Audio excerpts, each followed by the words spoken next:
سیالکوٹ میں عالمی یوم ماحولیات کے موقع پر ڈپٹی کمشنر آفس سیالکوٹ میں ایڈیشنل ڈپٹی کمشنر ریونیو عباس ذوالقرنین کی زیر صدارت آگاہی واک کا انعقاد کیا گیا۔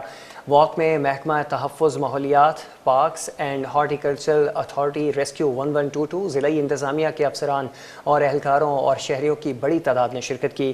واک کے شرکاء سے خطاب کرتے ہوئے ایڈیشنل ڈپٹی کمشنر ریونیو عباس ذوالقرنین نے کہا کہ عالمی یوم ماحولیات منانے کا مقصد عوام میں ماحولیاتی تحفظ، شجرکاری اور قدرتی وسائل کے دانشمندانہ استعمال کے حوالے سے شعور اجاگر کرنا ہے۔ انہوں نے کہا کہ موسمیاتی تبدیلیاں پوری دنیا کے لیے ایک بڑا چیلنج بن چکی ہیں اور ان کے منفی اثرات سے محفوظ رہنے کے لیے اجتماعی کوششوں کی ضرورت ہے۔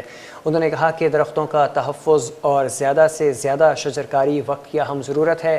ہر شہری اگر اپنے حصے کا ایک درخت بھی لگائے اور اس کی نگہداشت کرے تو ماحول کو بہتر بنانے اور آلودگی میں کمی لانے میں نمایاں مدد مل سکتی ہے۔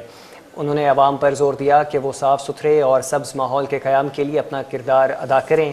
بعد میں عالمی یوم ماحولیات کی مناسبت سے شرکاء نے ڈپٹی کمشنر آفس کے سبز ازار میں پودے لگائے اور ماحول دوست سرگرمیوں کے فروغ، شجرکاری اور ماحولیاتی آلودگی کے خاتمے کے عزم کا اعادہ کیا۔